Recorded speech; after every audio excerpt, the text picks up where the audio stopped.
Magandang umaga po at happy Sabat sa ating lahat mga kapatid. Ayan, so purihin po ang ating pong Panginoon dahil tayo po ay nagkakatipon po ngayon para sa isang pag-aaral, pag-uusap tungkol po sa ating pong pamilya. Ang ating pong programa ay meron pong ilang printed dahil yung printed po natin ay hindi po nagkaintindihan sa magpapaprint. Ano po? At kanina, si Brother Alvin ay pinalitan na lang ni Ronnie dito sa harap. Kung bakit ko po ito sinasabi ay kami natatawa kanina ng kaunti dito sa harap. Dahil si Sir Alvin po ang naka-assign na mag-opening prayer, pero nalate po siya dahil nagsusundo pa po sa Bali. Kinuha ko si Ronnie para pumalit po sa kanya. Kaya lang pagdating ni Sir Alvin, doon siya tumabi kay Shaira. Sabi ko, Ronnie, palit din daw muna kayo. ni Alvin.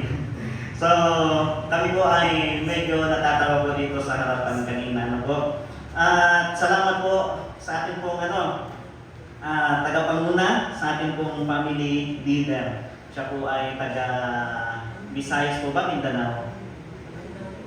Mindanao. Kaya medyo nahihirapan po sa Tagalog ng po mga kapatid. Ngayon po ay meron pa pong isa para hindi na mamaya banggitin ang ating pong tagapagsalita. Hindi na makuha yung ating bahagi para sa introduction. Ang ating pong tagapagsalita ngayon, si Pastor Stephen. Thank you, Pastor, sa pagpunta. Ay yung kanyang dalang damit ay na-plancha po mga kapatid. So, nagkaroon ng pagbabago yung kanyang ginagamit na pang-bautismo, yun po ang kanyang suot-suot ngayon. Di bale, tayo naman po ay pang-bautismohan ng Banal na Espiritu sa pamagitan ng kaniyang salita. So, thank you, Pastor, at welcome po sa inyong pong pamilya na narito ngayon at mga kasama po namin sa buong maghapon. Okay, ang ating pong bahagi ay mag-promote po ng kaunti tungkol po sa ating pong family. Ito po ay pag-relay lang sa programa na gustong ibaba ng ating pong pamunuan sa ating pong South Central Luzon Conference, sa ating pong mga local churches. So mga kapatid, kung hindi pa po ito na ibaba ng inyong pong mga local elders, ay ako na po ang magbababa po nito sa atin. Yung yata po nating family for family. Ibig sabihin po, ang bawat pamilya ay magiging kabahagi o magiging kasangkot sa gawain at magkakaroon po ng intentional ministry. Okay, so tingnan na po natin yung ating PowerPoint.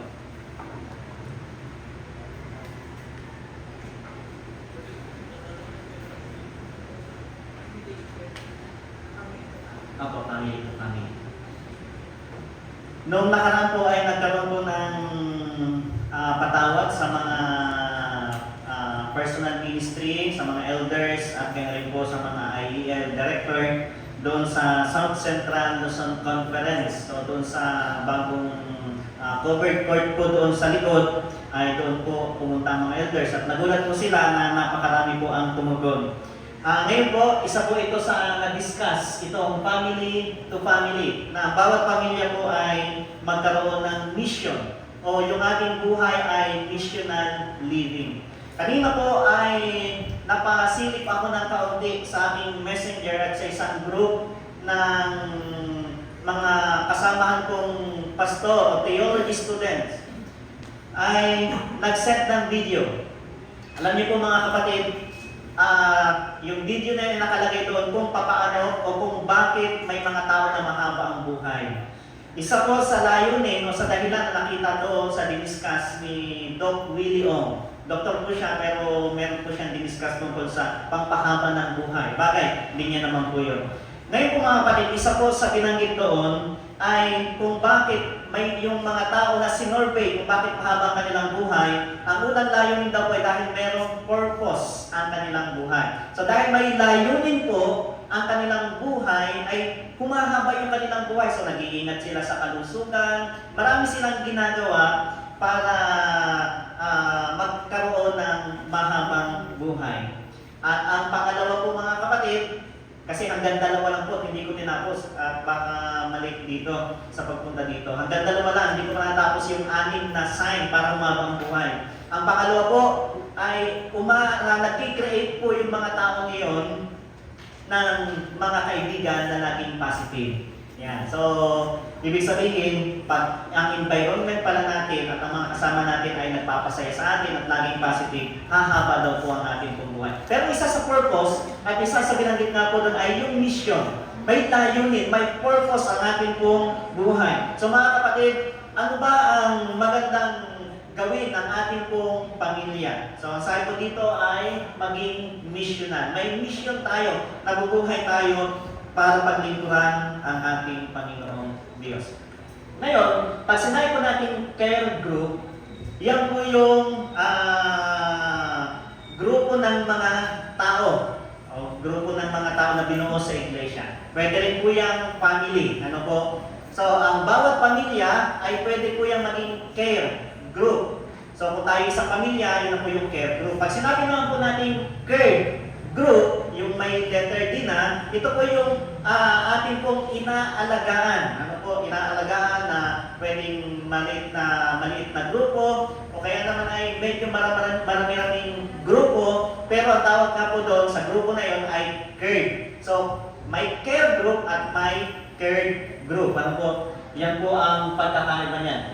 So, dito po ay binabanggit na tayo po ay magkaroon po ng tinatawag na cared family. Ang bawat pamilya ay magkaroon ng cared family.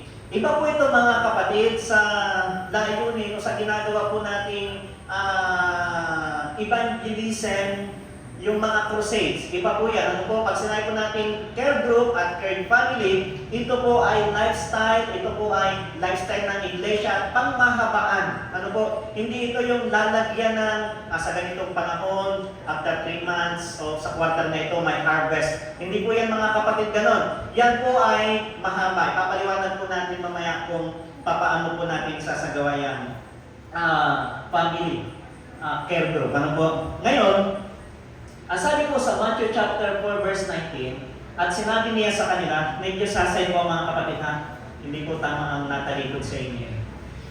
At sinabi niya sa kanila, magsisunod kayo sa hulihan ko at gagawin ko kayong mga mamalakaya o mamamalakaya ng mga tao. So ang kausap po dito ng ating Panginoong Jesus ay sina Simon, ano po?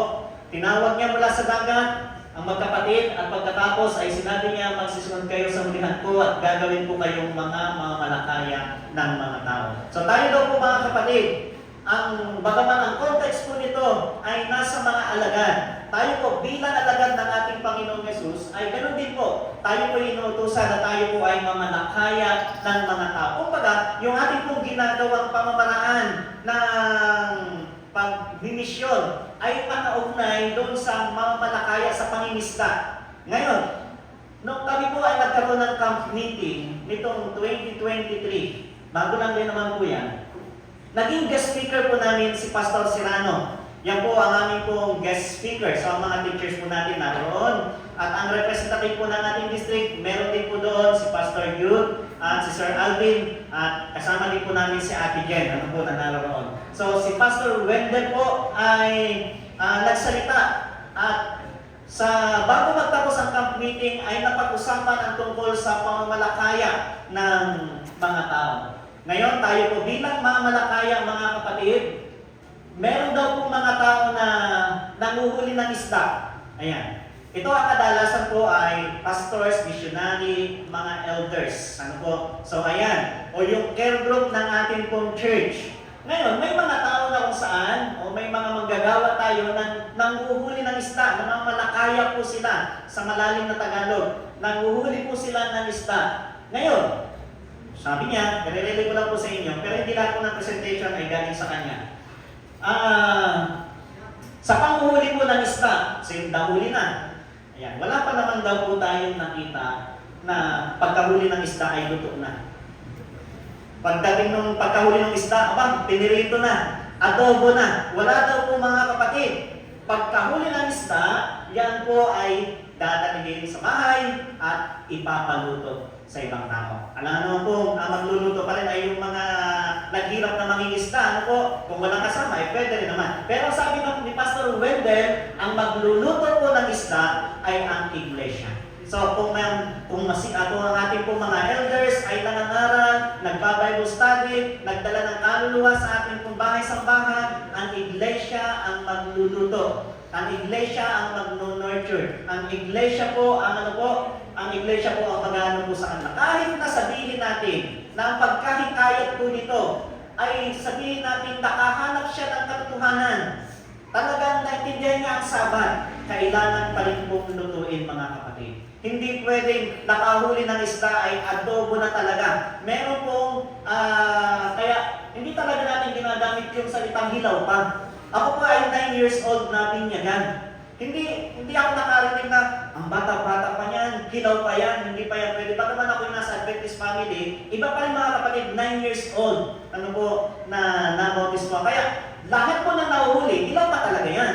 Kahit na sabihin sa doktrina natin, malalim yung kanyang pagkaintindi, may pagkahilaw pa rin yun. Pwede pa rin yan mawala pag hindi po inalagaan ng iglesia. Okay, ngayon, may iba't ibang pamaraan para makita niyo po yung care group na ating gagawin. Ito, meron pong panguhuli ng isda, gamit po ang lambat. Ito po yung, pag kasi lambat ang gamit, dahil kami po ay tabing lake, pumupunta po kami sa alam niyo po, isang nagdidilay lang kung bakit ako na-encourage mag-aral. Pagka-graduate ko po ng high school, mga kapatid, ako'y tumigil. Sa pagtigil ko, dahil yung aming bahay ay harap ay lake. Ito yung bahay namin, kaya sa labas yung pinto ng church, late na po yan. Ano po, late na. Ngayon, ako po ay hindi naman sanay sa pangingisda. Pero dahil kay gusto kong magkaroon ng kita, sumama po ako sa panguhuli ng lambat, sa panguhuli ng isda, sumama ako.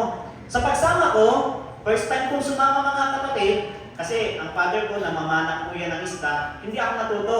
Dahil hindi nga po ako mag-isda at hindi ko hilig. Sa pagpunta ko, mga kapatid, kung bakit ako nag-aral, nagsumikap mag-aral, ang hirap pala mag-isda. At sa sobrang hirap mag-isda, nagkakamali ka, ay veterano sa pangingisda yung kasama mo, ay napapagalitan. So, masakit sa kalooban na ikaw ay napapagalitan. Ano po? Kaya, sabi ko, mag-aaral ako. So, nag-aaral po ako, mga kapatid. At naka-experience po ako mag-isda. Pag lambat po ang gamit sa pangingisda, ang tao ang pupunta sa isang lugar kung saan may isda at doon siya maglalambat. Okay? So, yan po yung gamit nating pamaraan na crusade. So, pag tayo mag-aaral, hindi natin hihintayin yung isda ang lumapit, tayo ang pupunta sa mga barangay, sa bayan, sa tinatawag po nating pamamaraan ng lambat. So, pag crusade, mga kapatid, automatic, pag naglambat tayo, pag-ahon ng lambat, may mahuhuling maliit, may mahuhuling malaki, may mahuhuling parang hindi mapapakinabangan. Ano po? Meron pong mahuhuli na talagang mapapakinabangan. So, paglambat po at pag-crusade ang gamit, alam na po natin agad na hindi lahat ng mahuhuli ay talagang malalaking isda o mapapakinabangan. At isa pa, kailangan po natin i-consider, mga kapatid, yung sabi ng ating Panginoon na may nahulog sa dawagan, may nahulog sa mabuting lupa, at may nahulog sa batuhan na salita ng ating Panginoong Diyos. So, lambat. So, yung crusade natin pong ginagawa, yan po ang pamaraan sa pangingisda ng paglalambat. Next, yung kawil. Yung attractive strategy. So, pag kawil po yung pambis, gagawan mo yan ng pamamaraan para mahuli yung isda eh. Talagang gagawa ka ng mga creative na pain. Lalagyan mo ng pain yan.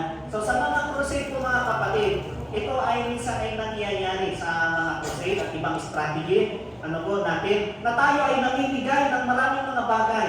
At isa pa, yung tinatawag po natin pag may gawain, talagang mabait tayo, nakangiti tayo. Pero minsan, pain lang pala yun para sila mahuli. Kadalasan po, mga kapatid, kung saan mangyari sa ating iglesia, dahil na-experience ko sa ibang lugar, ano po, pagdating sa loob ng church, na-experience nila ay iba pala. Bakit ganun? Bakit iba yung pinakita nila sa public kaysa sa loob ng iglesia? So pinailan lang po, mga kapatid, nabigay ng maraming trust, ng maraming bigas sa crusade, kaban-kaban ng may mga tinikwento pa sa Mindanao, ay kalabaw talaga yung yung ginagamit po nila para panghikaya. Okay, kawil. Meron din mga pana. So, pagka ito po ang gamit natin, pwede makahuli ng maliit, pwede rin makahuli ng malaki. Pero ang kawil po mga kapatid ay, ito po ay strategy na kung saan ay gumagamit ng mga attractive na pamamaraan. Next, yung pana. So sa pamamana po, ito yung selective, ibig sabihin, ginagamit natin Bible study. So sa pamamana po kasi ng isda, pwedeng mamili ng papanahin. Yan, isa-isa po yan mga kapatid. So ito po yung tinatawag natin sa ating pamamaraan ng pangangaral, yung man-to-man and house-to-house Bible study. So yung gamit po ay pana. Next, meron din naman dynamite, dinamita, isang illegal na pamamaraan. Ito po mga kapatid ay isang pamamaraan o isang paghikayat ng tao pero destructive. Gusto mo maghikayat, gusto mo mabago yung tao, pero destructive po ang nangyayari. Ibig sabihin, may mga tao na maganda na, tama naman yung sinasabi nila, pero nagiging dahilan para mawala yung isda, para mamatay yung isda, para matisod ang isang batang mananampalataya. So ito po ang tinatawag nating care group. Yan. Sa pamaraan ng pangingisda, panguhuli ng isda ay saan po pattern ang care group. Nakapattern po ang care group sa tinatawag po nating fish pond or fish cage. Ang ibig sabihin, yung mga isda na yan, aalagaan mo yan, hihintayin mo yung lumaki, at pagkatapos talagang lahat ng kukunin mo dyan, pag ikaw ay nag-harvest, ay matibay, mapapakinabangan. Hindi mo kukunin yung maliit, aalagaan mo yun. Doon muna yun sa Sabbath school muna yun, doon muna yun sa mga vacation Bible school, aalagaan mo lang siya. Pero, pagka malaki na, ayan, pwede nang mag-harvest. Yan po yung pamaraan ng care group at yan po nakapattern yung pinopromote po ng ating pong tanggapan. Yung family to family. So pag tayo po ay mag-care group, ito po ang ating pong gagamiting pamamaraan. Yung merong pag-aalaga. So ang pag-aalaga ng isda, hindi po madalian. Hindi yung pagkatapos ng isang linggo, 2 linggo ay okay na yung isda. Yan po yung ating sinasabi na ito po ay pangmakabaang panahon. Okay, doon sa aking mga binanggit mga kapatid, pwede po kayong kumuha ng iba't ibang mga strategy po diyan kung ano po ang kakayanan. Pero ang pinopromote po sa atin ay yung care group. Hindi naman ibig sabihin na care group na ang pamamaraan natin ay masama na yung iba. Hindi po mga kapatid, pwede pa rin yung gawin natin maliba sa dynamite na destructive strategy. Okay, ang ating Panginoong Jesus, Diyos siya at tao na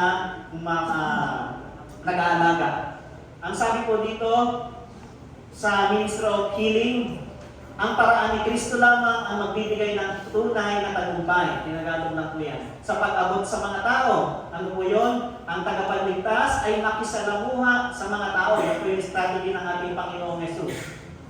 Nakisalamuha po siya sa mga tao bilang isa na nagnanais ng kanilang kabutihan. Nagpahayag siya ng simpatya sa kanila.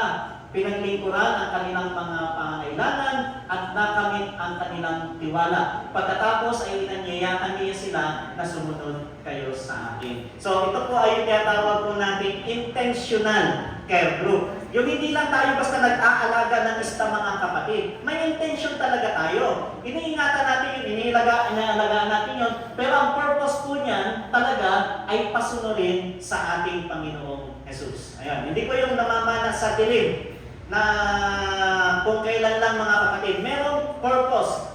May talagang intention at nagiging mission na po yan sa ating buhay. So, sa kauli-ulihan ay anyayahan na sumunod sa ating Panginoong Jesus. Ang care group po, ito po yung mga dahilan kung bakit dapat tayo mag-care group. Una, dahil naabot natin ang pangangailangan para sa biblikal na uwanan. Nag-aabot sila, pangalawa, ng pangangailangan para sa malalim na personal na ugnayan. So, yung care group sa atin na gumagawa, ito daw po yung nagiging bunga. Ano po? So, naaabot nila yung pangangailangan ng tao. Naaabot nila yung pangangailangan nila o natin sa ating sarili sa personal nating relasyon sa ating Panginoong Jesus. Naaabot din natin ang pangangailangan sa malalim na pahayag. Nag-aabot sila ng pangangailangan para sa epektibong pangangaral. So yung care group, nakikita natin, epektibo talaga yan. Ano po, dahil talagang quality yung masasabi natin na kapag ka na-convert ang isang tao at kinilos ng banal na espiritu. Naaabot din ang pangangailangan para sa spiritual na paglago. Tayo po mga kapatid, lumalago din tayo pag tayo po ay sumasama sa care group. At naaabot ang pangangailangan para sa paglaki ng mga pinuno. So pag may care group mga kapatid, yung member ng care group, nagiging leader din sila. So lumalaki po ang bawat leaders ng ating pong iglesia. So pag sinabi po natin care, yan, care group, ito po yung pinaka-prinsipyo niya. Caring and reaching everyone. Care, ano po? Ngayon, paano ba dapat gumawa ang care group? So ito po ay suggestion mga kapatid. Paano dapat tayo gumagawa? Ibig sabihin, ito ay pwede na natin maging pattern pag tayo ay lumalabas. Hindi lang basta nagsalita kami, hindi lang basta nagbaba ng isang program, kundi may suggestion na pwede kong gawin ang care group. Paano ba dapat gumawa ang care group? Number one, dapat matuto sa medical missionary. Ito po, napakahalaga ito mga kapatid. Kasi ginagawa na po natin yung gagaya halimbawa sa Takiko. Pagpunta namin ng Takiko, isang beses pa lang po nakakasama doon, nakatatlo na po yata silang balik o 4. Pagpunta ng Takiko, aawitan, ipag-pray. Ayan. Meron din isa doon, binabible studyhan na. So ganun po yung yung pamamaraan. Pero ang mas effective po mga kapatid na paraan ay kung matuto po tayo ng medical missionary. Na kung ano po yung kanilang pangangailangan, pagdating sa kalusugan, ay dapat may alam po tayo doon. Halimbawa, ang nabisita natin ay merong karamdaman o na-stroke. Ano ba ang pwede natin gawin sa stroke? Pag may idea po tayo mga kapatid, hindi agad nakapront yung tinatawag natin Bible study. Ang nakapront ay yung pag-care. Paano natin tutulungan ito? Kaya dapat po ay may alam sa medical missionary. Yan. Hindi man lahat ng member, pero at least sa inyong grupo ay merong marunong sa medical missionary. Pangalawa, gamitin ang kausayan ng membro. Kung saan mahusay ang membro, gamitin yon. Nung ako po ay nagtatrabaho sa Santiago, Isabela, kagabi po ay nag-chat ang Santiago, Pastor, permanent ka na ba yan? Kasi dito sa Santiago ay kinukuha ka namin ulit. Gusto ka namin kunin ulit sa Santiago. Kaya sinabi ko po kay Mrs. Kinukuha ulit ako ng Santiago, Isabela. Sabi ng Mrs. ay, andito ka na eh. Hindi naman po kami nag-isip na talaga bumalik doon, po sa Santiago. Kasi Ilocano po yun, may hirapan po kami. Pero galing po ako doon, alam niyo po ang mga nababautismuhan doon sa Santiago, Isabela, at ang mga Bible students ko doon, mga kapatid, ay mga doktor, yung may-ari ng bus company. Nabautismuhan po yung may-ari ng bus company. Kaya pag nauwi po ako ng Ilocos Sur, libre po ako sa bus, bagaman pinipilit ko magbayad. Mas nakakahiya kasi pag laging libre. Ay ano po mga kapatid, pag ako'y mula Isabela hanggang Ilocos Sur, ako'y magbabiyahe dahil nabautismuhan yung may-ari ng bus. So nakakalibre po mga kapatid. At kung hindi man makalibre, at least nakaka-discount. Pero ayaw talaga magpabayad. At merong businessman na bakit po mga kapatid ganon? Dahil ang mga miyembro ay nagre-recommend. Hindi ko po sila hinanap. Pero ang miyembro, may hinanap sila, may kinikare po sila ng mga pamilya at inilalapit po at pinapabible studyhan sa akin. So kung kung saan mahusay ang inyong pong miyembro, gamitin niyo po yung mga kapatid. Kung mahusay sa pag-awit, so gamitin niyo po yung pag-awit. Kung mahusay sa Bible study, reserve niyo yung Bible study, gamitin niyo muna yung medical missionary. At pag sa panahon na ng Bible study, gamitin ang mahusay sa Bible study. Kung saan nag-work, nagtatrabaho, at maganda ang influensya, gamitin niyo po yung mga kapatid para sa lukban. Ang mga DSWD doon ay nakakaibigan ng mga member. So, tinatarget po nila yon. Naikwento lang sa akin nung pastor po nila nung pumunta po kami ng Tagbaligay nung linggo.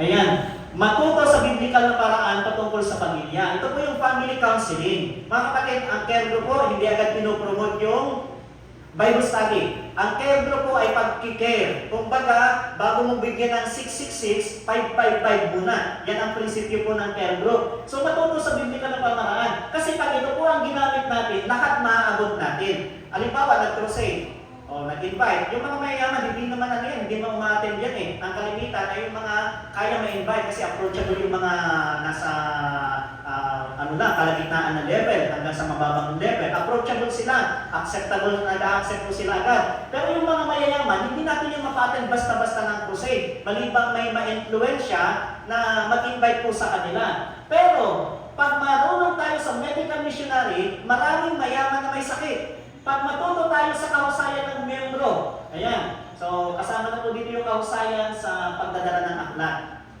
Pag marunong sa biblical na pamamaraan, may mga mayayaman na may problema sa pamilya, pwede po natin silang ma-approach. Ano po? At maging marunong sa pagtuturo tungkol sa kalusugan, health lecture. Yan po ay, nung bago pa lang ang care group, pinopromote, ay talagang ito po yung priority. So kayo ay pupunta sa isang lugar, mag-invite kayo, pero puro health lecture lang pag-uusapan. Marami na po ngayon, hindi na lang yan. Ito po mga ito ay pwede po natin gamitin sa care group. So pag i-apply na po natin ito, kamustahin natin ang pamilya. Pag marunong tayo sa anak, tungkol sa anak, kasi may mga anak kayo, pwede niyo pong i-share sa kanila, mga kapatid. Pag meron tayong alam tungkol sa kalusugan, pwede natin i-share kapag may sakit. Ito po ang pwedeng gawin yan. Ito yung naging karanasan. Ano po? Yan po ay pwede po natin gawin. Next, huwag kalimutan gawing intentional. Yan po. Dahil ang sabi po ng Ministry of Healing, pagkatapos ay inanyayahan niya sila, ang ating Panginoong Hesus yun, na sumunod kayo sa akin. Pagkatapos gawin ng ating Panginoong Hesus ito, yan mga yan, ay sabi ng ating Panginoon, sumunod kayo sa akin. So intentional yan. Huwag po natin kalilimutan yun. So pag sinabi po natin care, yan na rin po nakapaloob yun yung ating pong binanggit. Cultivate, assist, reach out, at engage. Ano po? So sa Tagalog po, palaganapin ang pagkakaisa sa komunidad, tulungan ang mga nangangailangan, lumapit sa mga nahaharap sa mga hamon, sa pamilya, at sa iba pa, makiisa sa mga gawa ng kabutihan. So magpakita po tayo ng act of kindness sa ating pong kapaligiran. Kami po, kahit naman hindi direct na care group, kahit hindi pa intentional, pero minsan ay parang gusto ko na rin gawing intentional. Nung Friday, kahapon, 2 beses po nagbigay ng pagkain sa amin si Tatay Ellis, yung kapitbahay namin. Ano po. Mas madalas siya ang nagbibigay kaysa kami nagbibigay sa kanila. So pinilan din naman namin ng prutas kahapon. Dahil itong 2 pamilya po na ito, kinikare po namin yan. Care group, ano po, yung kinatay Ellis at yung may tindahan. So kinakaibigan namin yan pagka meron kaming ibang bagay na wala sa kanila. Kagaya nung bumili pa ako ng vegetarian na bagoong, so binigay ko po yun sa kanila. Kinabukasan, nagbigay naman po sila ng saging. Ibig ko sabihin mga kapatid, ay yung pag-care natin, yung pagkapakita natin ng kabutihan sa ating paligid, may intention tayo na balang araw may invite natin ito. Hindi lang basta tayo mabuti. Okay, balang araw may invite natin ito. Ay ngayon, nagkasakit po si Tatay Ellis. Talagang nanginginig at hinang-hina mga kapatid. Kanino po lumapit? Hindi naman po sa pare lumapit. Kinatok ako doon sa bahay. Ako po'y nasa taas, naglalaba. Kinatok ako doon. Pagbukas, nanginginig. Talagang, sabi niya, Pastor, lambot na lambot ako. Hinang-hina ako, Pastor, sabi niya. Sige po, wag ko po yung masyadong alam sa medical missionary, pero mayroon pa akong gagawin sa inyo. So, compress ko po siya para ma-relax yung kanyang mga ugat. Pagkatapos, dahil papunta kami conference noon, ang aking tiyuhin, pinakiusapan ko na saglitin bago sila pumunta sa mission field. Yan, minasage naman. At malakas na po ulit mga kapatid. Pero yung time na yun, tingin ko ay parang talagang hinang-hina na. Sabi ko ay baka sa akin pa abutan ito si Tatay kasi ako yung kaharap, ako yung kausap. Yung sinisinok, mga kapatid, yung sinisinok, ay mahirap yun pagka nasinok na hindi na control. Sinisinok po siya nung time na yun. So, magpakita lang po tayo ng act of kindness. Samantalang yung mga kapitbahay namin noon, ay nakakakita, sinisilip din kami. Ano po, yung labas ng bahay namin, hindi masyado na nalilinisan. Pero nang maayos po ito mga kapatid, maging maayos ang relasyon. Ayan po, nagkaroon na ng tinatawag natin act of kindness. So, pwede pong ma-invite. Next. So, ito na po yung huling slide. Mga kapatid, tayo po ay mag-care group. Ang ating pong pamilya ay magkaroon ng care group. Maging bahagi po ito na tinatawag po natin intentional at missional. Ang bawat pamilya po natin. Bago po magtapos, syempre po, alam naman natin ang bawat pamilya. Hindi lahat, pero marami pong pamilya ang hindi buo. Meron din problema sa kaloob ng kanilang mga tahanan. Sana po mga kapatid, hindi po yung magiging hadlang na sasabihin natin ay hintayin ko muna maayos ang aking pamilya. Habang inaayos natin ang ating pamilya, gumagawa din tayo sa gawain ng ating Panginoon. Dahil pag nakita tayo ng ating mga anak na maganda yung relasyon natin sa Diyos, tayo ay merong pagbabago araw-araw. Pag nakita po yan ng ating mga anak na merong problema o pasaway, balang araw mahikayat din yan sa susunod sa mga pinapayo natin sa kanila. So, minamahal ko po mga kapatid, ang bawat isa ay nangiyahan na tayo po ay sama-sama, ang bawat pamilya ay sama-sama lalabas o magkakaroon ng intentional at missional na misyon para po sa ating pong Panginoon. So, yun lamang po at pagpalain po tayo ng